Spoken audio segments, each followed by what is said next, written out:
Welcome back, students. Today we're going to discuss the topic of solving equations with arbitrary variables. Over the last 2 weeks, we discussed first how you can solve what are known as linear equations of one variable using a process which only uses the additive and the multiplicative inverse. So we know that with those two basic techniques, you can solve equations regardless of whether the numbers in the equations are positive whole numbers, whether the numbers in the equations are fractions, and whether the numbers in the equations are, something else, some nastier looking numbers. And then we extended this process to solving multi-step LEOV problem statements. So we know how to solve quite involved multi-step linear equations, and we understand that regardless of however many rules of algebra we have to use within a particular problem statement, all we're going to do, regardless of how complicated the problem statement might be, is we're going to use one rule of algebra at a time.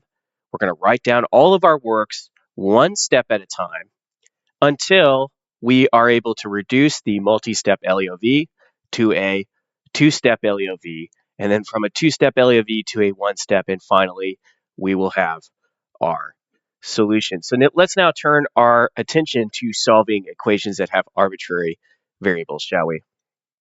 All right, so we saw that with a one-step LEOV problem statement, you can always set it up in the following manner, where x is usually the number that you want to solve for. And so generally you'll have a problem statement and it'll say solve for x, right? And it gives you this equation.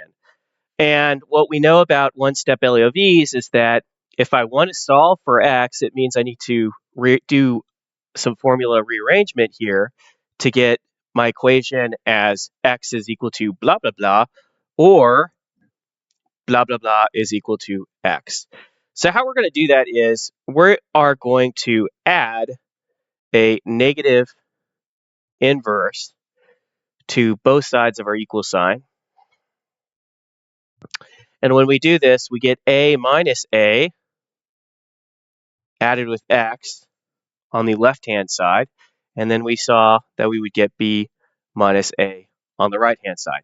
Now, a subtracts out with a, just giving us 0. And then on the other side, you just have b minus a.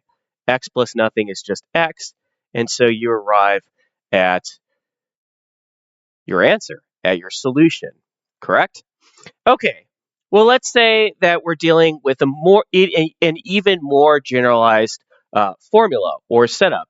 Suppose we're generalizing this process to an equation f plus s is equal to w. And it says now solve for f.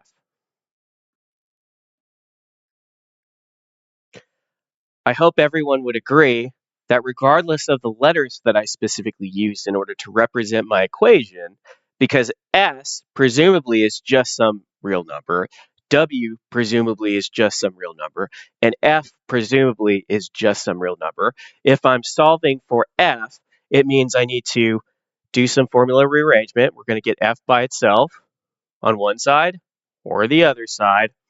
And how we can do this is we're going to look to what is being done to f. What is happening around f?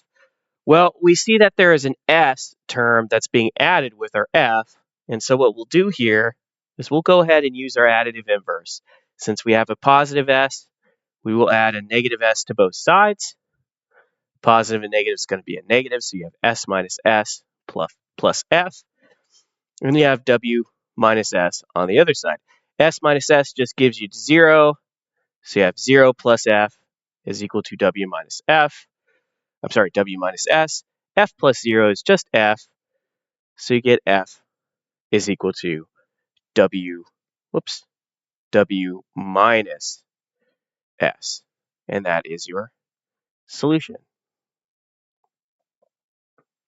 So pretty much you're going to use the exact same strategy in order to perform variable rearrangement, because essentially all we did in this problem statement is just change the letters a and b, the constants a and b, to the letters s and w.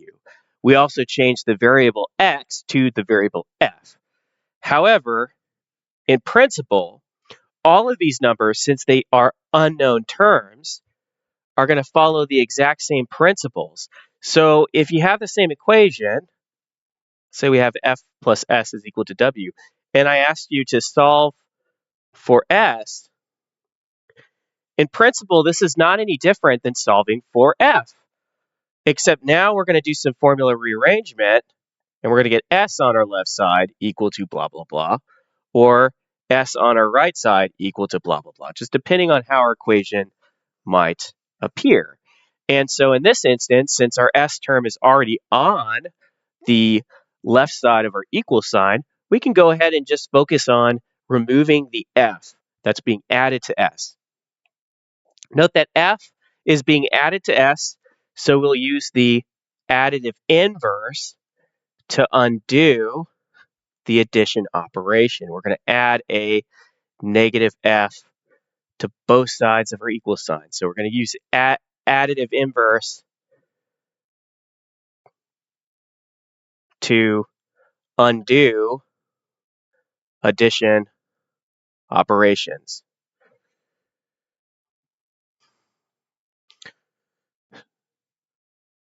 Negative f plus f gives you 0, and you have 0 plus s is equal to negative f plus w.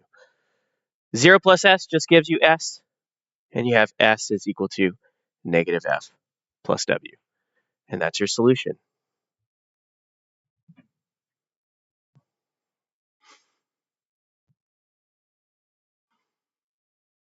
Okay. Now let's go ahead and we're going to shuffle up the letters yet again.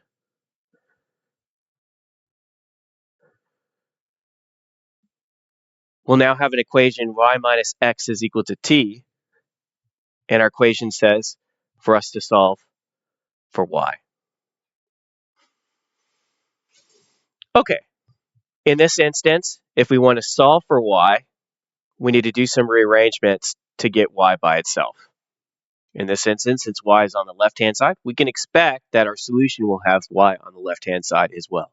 But it doesn't matter at all whether y is on the left or the right side of an equal sign at the end of the day. We're going to take note of what is happening to our y value. Note that x is being subtracted from y. Subtraction is the inverse of addition. Note that when you have two terms subtracted from each other, say b is subtracted from a, that's the same thing as adding an inverse. And so you may rewrite this equation as y plus a negative x, and that essentially gives you a clue as to what you need to do. It becomes obvious that if I want to move my negative x from the left-hand side to the right-hand side, I'm going to need to add a positive x. Negative and a positive x is just going to add to 0, and you get y plus 0 is equal to t plus x. Y plus 0 is just y, so you get y is equal to t plus x. And that's your solution.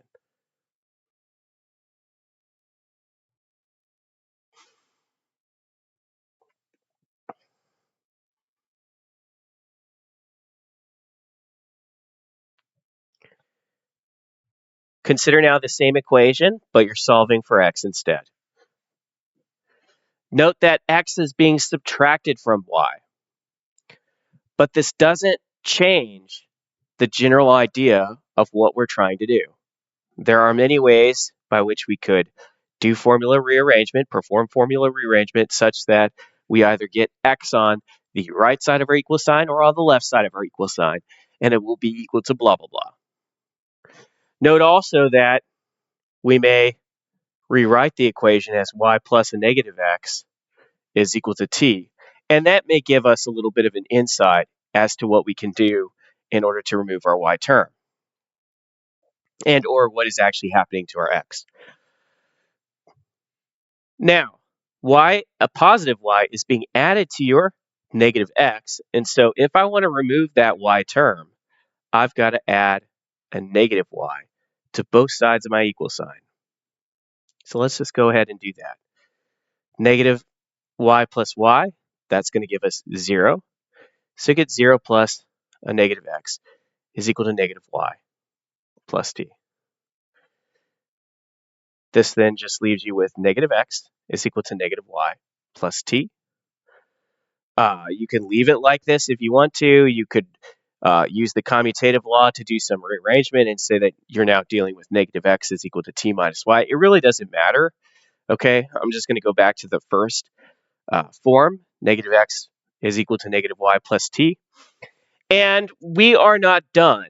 We have to figure out what to do with this negative sign. And the trick with dealing with negatives is that a negative number is always simply negative 1 time that multiplied with that term or times that term. So a negative x can be rewritten as negative 1 times x. And what this allows us to do is this allows us to see that we need to use the multiplicative inverse. And the multiplicative inverse of a negative 1 is just negative 1. Both sides of our equal sign. Negative 1 and 1 are kind of special numbers in the sense that they are their own inverses.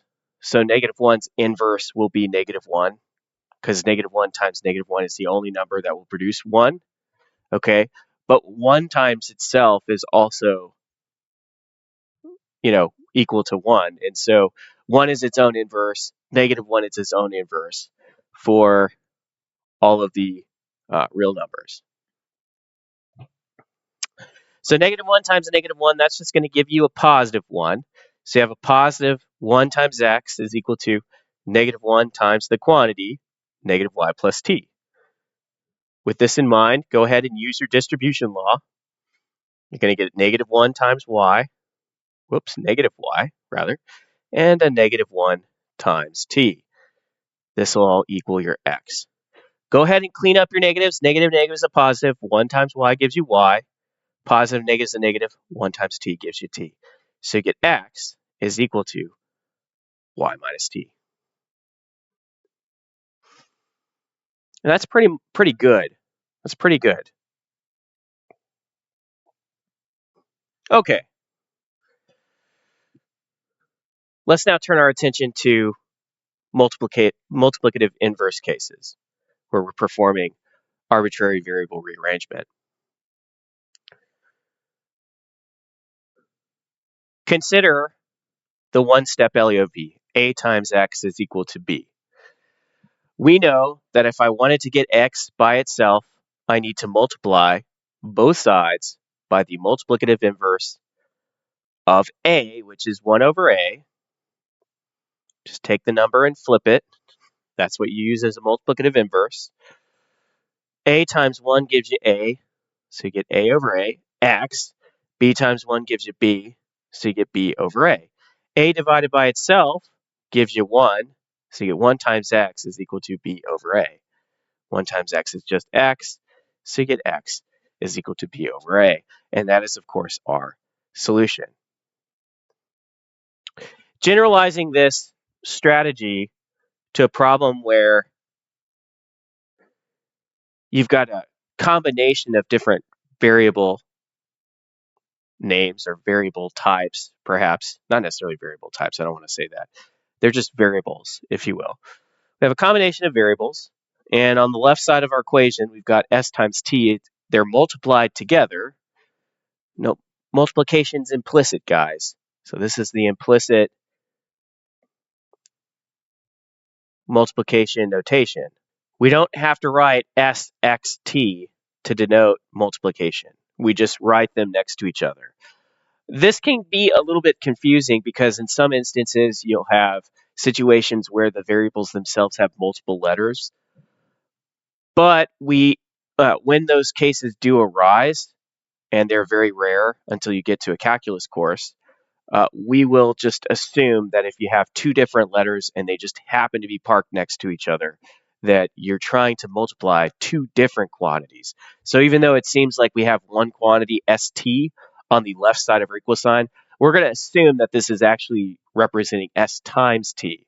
So if it helps students, go ahead and start your problem off, whatever that problem might be, and just put a little dot or put a little X between your letters so that you actually understand that, yes, indeed, these letters are, or these variables rather, are undergoing multiplication. Now, Suppose your problem statement said solve for t. In this instance, I hope all students would agree that all we've done, or rather all we have in this problem statement, is we've exchanged the letter A for S, the letter X for T, and the letter B for P from our previous problem statement.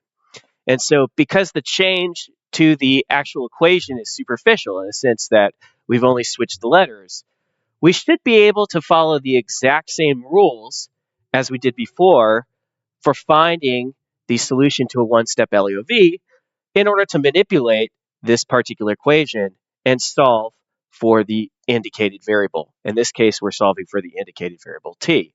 So we're trying to do formula rearrangement, get t by itself equal to blah, blah, blah. According to the procedure of the previous problem, we're going to take the constant or the variable, the term that's being multiplied with t, and we will find its multiplicative inverse. So I take s, for example, and I'm going to flip it. And when I find the reciprocal of s, or I find the multiplicative inverse of s, I'm then going to take this quantity, 1 over s, and I'll multiply it on both sides of my equal sign. So s times 1 gives us s. So we have s over s times t. And p times 1 is p. So I have p over s on the right side of my equal sign. S divided by s gives us 1. So you have 1 times t is equal to p over s. 1 times t is just t. So you get t is equal to p divided by s. And that's effectively all we need to do. Note that if we change this problem statement, and instead of solving for t, we said solve for s, the general principles of what we're trying to do when we manipulate the equation itself still apply. So in this instance, we're solving for s, right? And it means that I want to manipulate this equation so that I get s equal to blah, blah, blah. Well, s is being multiplied by t, so I need to take t, find its multiplicative inverse. If I want to undo a multiplication operation, I got to multiply both sides by the multiplicative inverse. So I'm going to find the multiplicative inverse of t, which is 1 over t, and we'll multiply that on both sides of our equal sign. So you get s times t over t is equal to p over t. T over t is just 1, so you get s times 1 is equal to p over t, or you get s is equal to p over t. And that's your solution.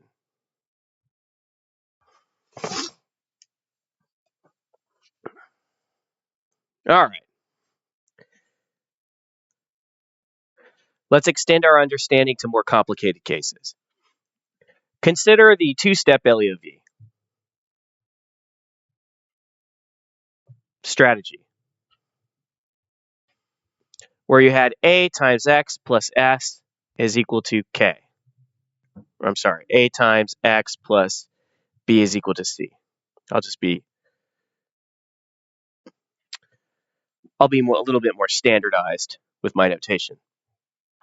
All right, and we said that a, b, and c are our constant terms. X was our variable. We were usually given the problem statement solve for x. And we know that the way we start these two-step LEOV problem statements is we're going to start by attacking the term that is being added to a times x. In this instance, you've got a b that's being added to a times x. And so if you wanted to get x by itself equal to blah, blah, blah, what we did was we added the inverse of b to both sides of our equal sign, because that allowed us to add b to 0, isolating our x term. So you get a times x is equal to c minus b, because 0 plus anything is just that something. So ax plus 0 is just ax. And now to get my x by itself, note that a is being multiplied by x, so I have to use the multiplicative inverse of a, means I need to find 1 over a, and multiply it on both sides of my equal sign. You're going to get x is equal to 1 over A times the quantity C minus B. Now note, guys, one thing that's super important is that you properly use the parentheses. Parentheses are non-negotiable.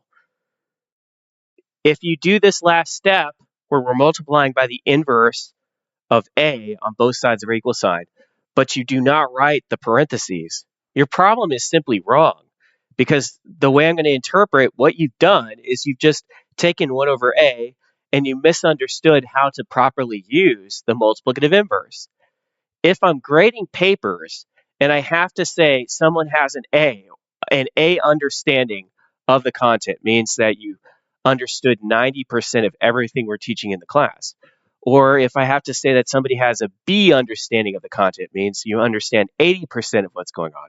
Or if I have to say someone has a C understanding of the content means they understand 70% of what's going on.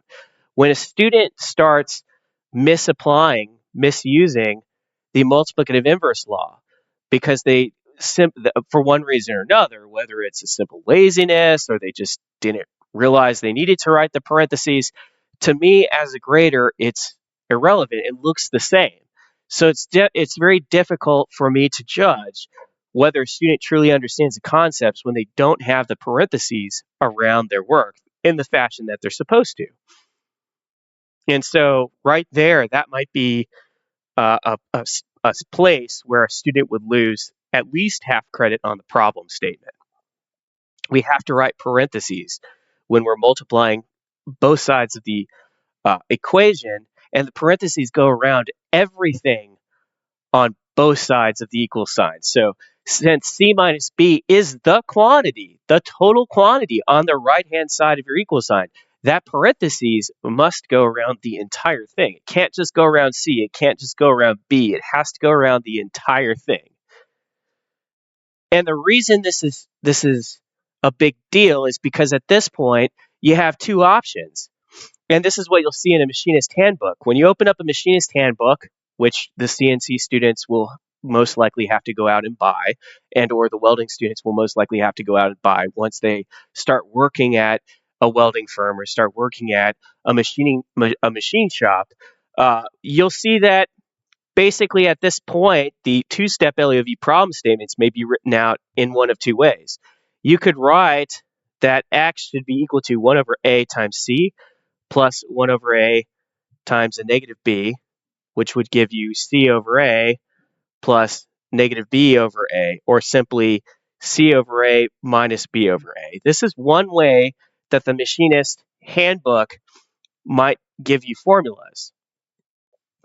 But another way that the machinist handbook might write formulas, and this is actually the method that I use, generally speaking, would be to simply multiply the entire quantity C minus B with 1. And so if you do that, you get X is equal to the entire quantity C minus B in your numerator, since anything times 1 is just that something, all divided by A. One thing students should know is that these quantities are the same thing. C minus B all over A is the same thing as C over A minus B over A.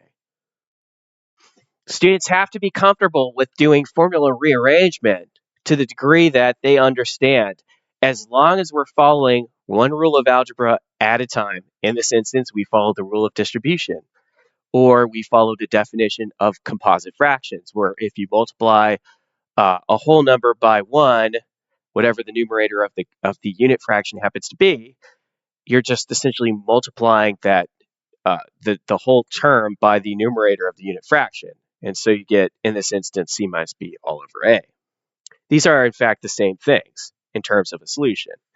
Now, why this is important for students to know is that once we start abstracting this problem-solving strategy to problems involving, say, S times T plus W times V is equal to K, and I say something like solve for T.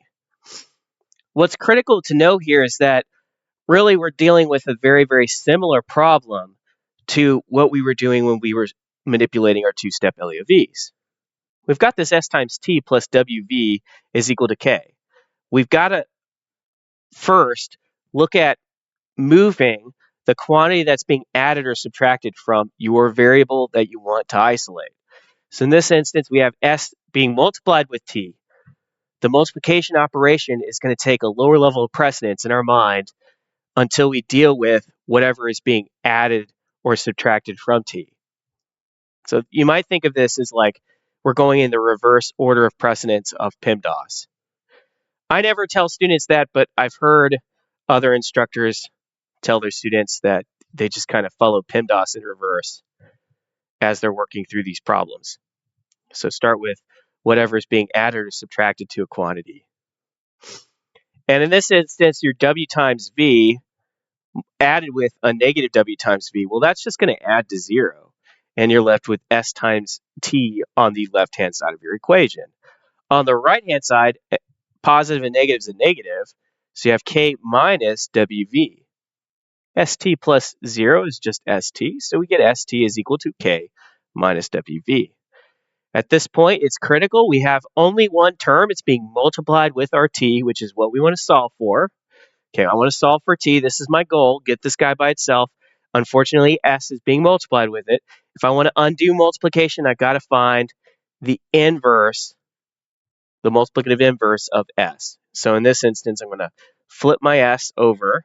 I'm going to get 1 over s, and I'll multiply that by s times t. And what I do to one side, I'm going to do to the entire other side. So I've got to take 1 over s, and I'm going to multiply it by the entire quantity, k minus WV. You're going to get s over s, t, is equal to k minus WV all over s. And your s's cancel out, leaving you with your solution.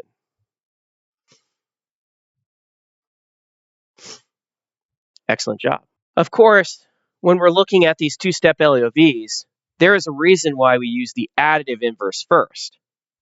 While it's tempting to use the multiplicative inverse, what I've seen on student exams is anytime they actually attempt the multiplicative inverse as a starting step, 9 times out of 10 they fail.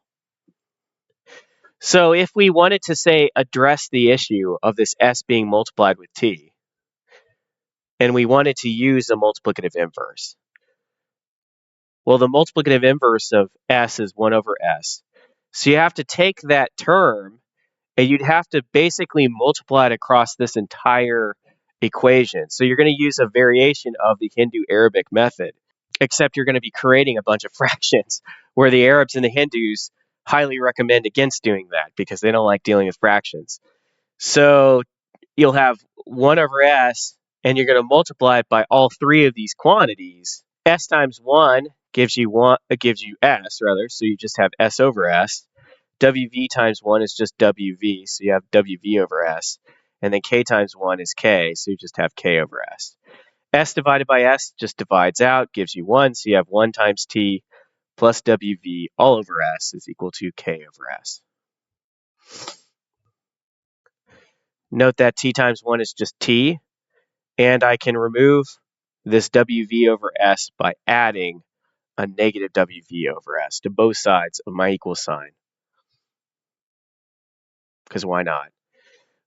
This will add to 0, and we'll get K over s minus WV over s.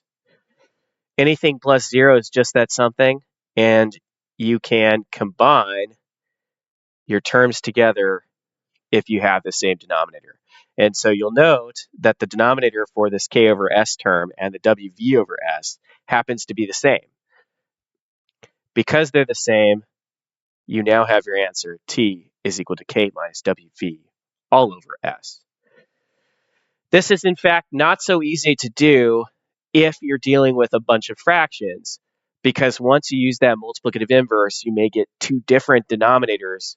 And for a lot of students, it's conceptually difficult for them to find a common denominator when the terms in the denominator are not actual numbers, but, say variables.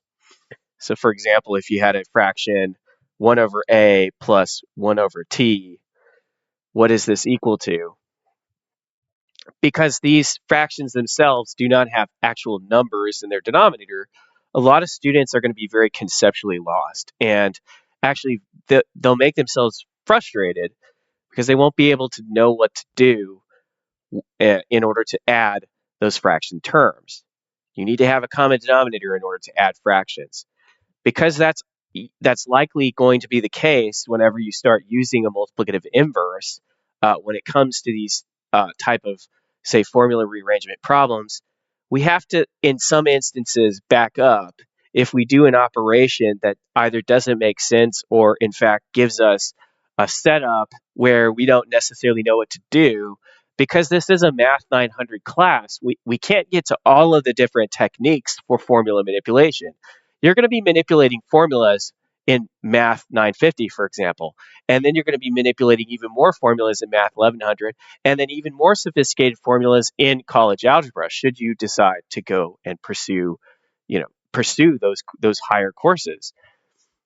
And so in each one of those levels, there are new techniques that are taught, and we have to know the basics, and the basic technique is simply the multiplicative and additive inverse, as well as the Hindu-Arabic technique of multiplying an entire equation with all of the terms on both sides of the equal sign by some value.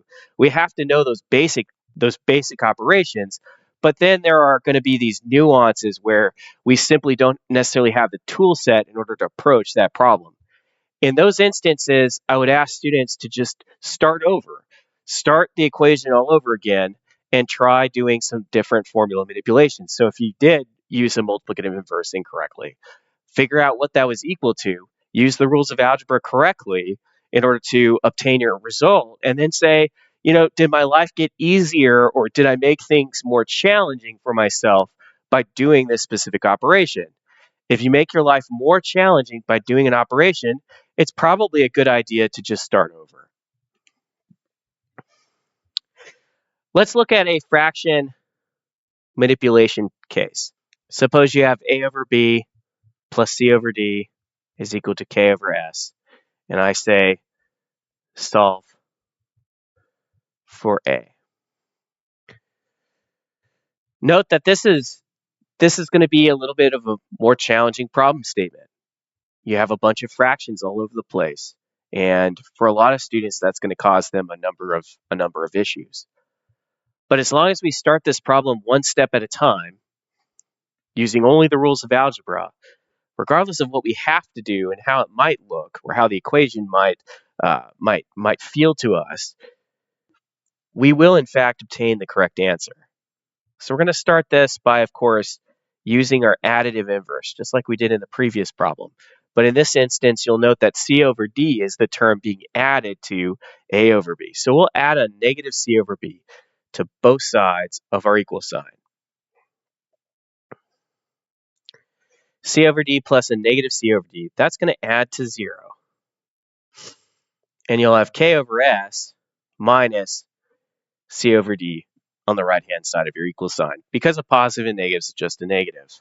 A over b plus 0 is just a over b. So you get a over b is equal to k over s minus c over d. Now, this is the tricky part that a lot of students are going to misunderstand.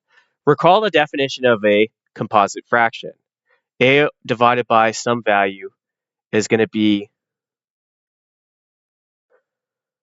1 over the value multiplied with a. This is where we're going to use this definition, because we're going to break open this fraction. You'll have 1 over b multiplied with a. This will all equal k over s minus c over d.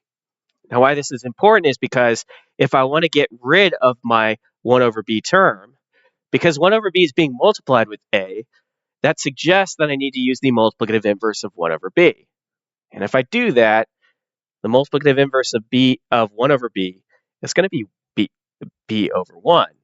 So we'll multiply both sides of our equal sign by b over 1. Now this is going to get a little bit dodgy, but that's okay. On the left-hand side, we'll have b times 1, or b. 1 times b gives us b. And on the other side of our equal sign, you're going to use distribution. So you'll have b over 1 times k over s minus b over 1 times the quantity c over d. B divided by B just gives you 1, so you have 1 times A is equal to BK all over S. And you'll have B times C all over D. A is equal to BK over S minus BC over D. And that's as good as you can do because we have not discussed how to find a common denominator when the variables are different. Note that if you wanted to find a common denominator when the variables are different, it's not really that big of a deal, guys. Like if you have 1 over S plus 1 over D, and I want to find a common denominator, remember how I told everybody, fall back on multiplying by the opposing base. That is the tried and true strategy.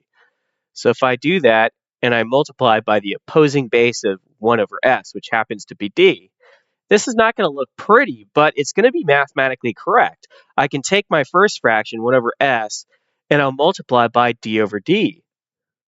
And then I'll take my second fraction, 1 over D, and I can say multiply by S over S. D times 1 gives you D, S times D gives you SD.